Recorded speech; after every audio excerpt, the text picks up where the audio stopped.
कहने को तो लोग बहुत सारी बातें कह दिया करते हैं, ये 24 नंबर, ये बदअक़ीदे वहाबी देवबंदी गैर मुक़ल्लिद 24 नंबर जिसे आप कहते हैं और 24 नंबर के नाम से जानते हैं। देखिए इनका अक़ीदा दुरूद पाक के बारे में इन्होंने बहुत कुछ कहा कि हुजूर सुनते नहीं, वो मरकर मिट्टी में मिल गए, वो तो दुनिया से चले गए, तरह तरह की बातें करते हैं। लेकिन मैं आज ये साबित करना चाहूँगा कि दुनिया के अंदर अगर उनका वजूद है तो वो भी दरूद पाक के सदक़े में है, और ये भी मैं बताऊंगा इसलिए कि पूरी कायनात मुस्तफ़ा जान रहमत के सदक़े में है, और मुस्तफ़ा जान रहमत ना होते तो कायनात का ज़र्रा ज़र्रा परवरदिगार आलम पैदा नहीं फरमाता। ज़मीन आसमान, चाँद सूरज सितारे और ये पेड़ पौधे जानवर इंसान, किसी भी चीज़ को खुदा वजूद नहीं बख्शता, सब मुस्तफ़ा जान रहमत के सदक़े में है। यहाँ तक कि दरूद पाक की मैं फजीलत बयान करता जाऊँ कि आदम अलैहिस्सलातु व तस्लीम जो हमारे ऐसे पैगंबर हैं जो दुनिया के अंदर सबसे पहले तशरीफ़ लाए, और उनकी पिछली से हज़रत माँ हव्वा जन्म हुई, पैदा ली।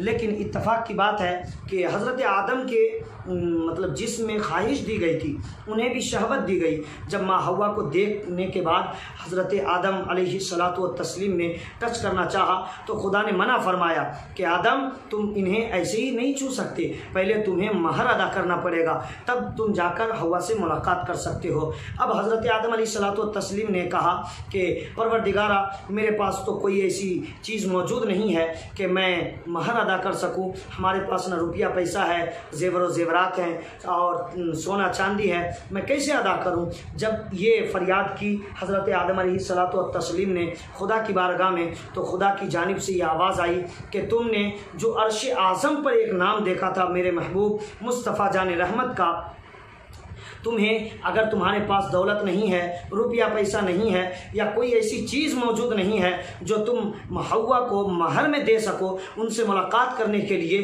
तो तुम एक काम करो, जिस नाम को तुमने अर्श आज़म पे देखा है, जिस मुस्तफ़ा जान रहमत के नाम को तुमने अर्श आज़म पे देखा है, वो मेरे महबूब का नाम है, वो मेरे महबूब बंदे का नाम है, वो मेरे नबी का नाम है। इसलिए तुम जो है मुस्तफ़ा जान रहमत पे 10 मरतबा दरूद पाक पढ़ो, यही तुम्हारा महर होगा, और समझ लेना कि तुम्हारा निकाह हो गया, फिर तुम हज़रत हव्वा से मुलाकात कर सकते हो।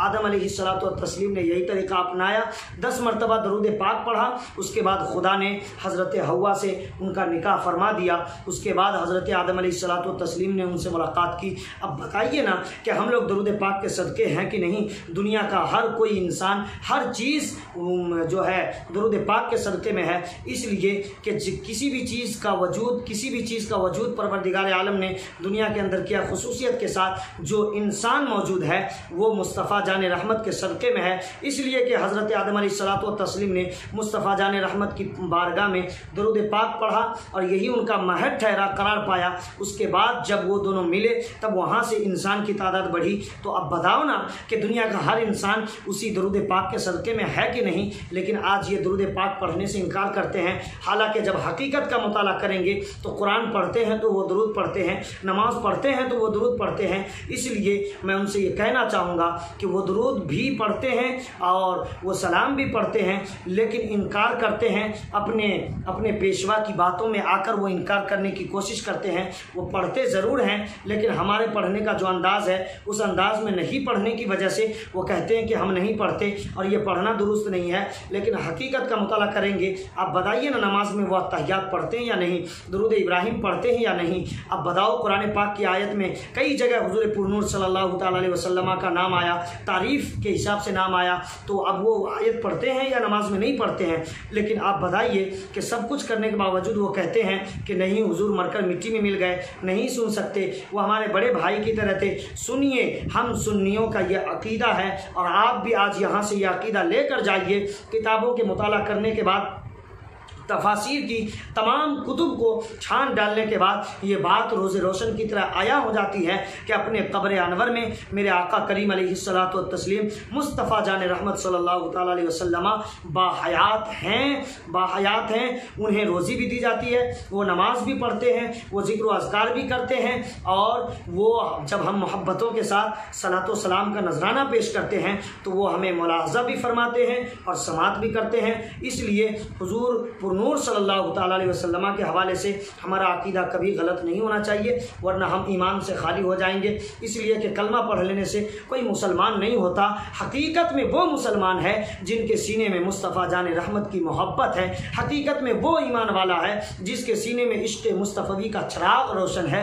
इसलिए आप अपने सीने में कलमा पढ़ने के साथ साथ मुस्तफ़ा जान रहमत की मोहब्बत पैदा करें। उनसे जितनी मोहब्बत होगी आपका ईमान उतना ही मजबूत होगा।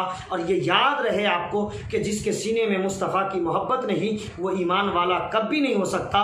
और उनके दिल में हकीकत में बुग़्ज़ मुस्तफ़ा लिए वो फिरते हैं। लोगों को नमाज के बहाने बुलाकर वो जो है औलिया इकराम के ख़िलाफ़ तालीम देते हैं, मुस्तफ़ा जान रहमत के ख़िलाफ़, सलाम के ख़िलाफ़ और जो है अक़ीदत व मोहब्बत के ख़िलाफ़ वो तालीम देने की कोशिश करते हैं। इसलिए ऐसे लोगों से अपने दामन को बचाइए। उनके शिकंजे में आने की ज़रूरत नहीं है। उनके साथ लगाव, उठना बैठना, खाना पीना, रिश्ता, रब्त व ताल्लुक़, कंटेक्ट किसी तरह से हमें कायम नहीं करना है। हर जगह बचने की कोशिश करना है। इसी में हमारे लिए भलाई है। उम्मीद है कि हमारी बातें आपको समझ में आ गई होंगी। अल्लाह हाफिज़।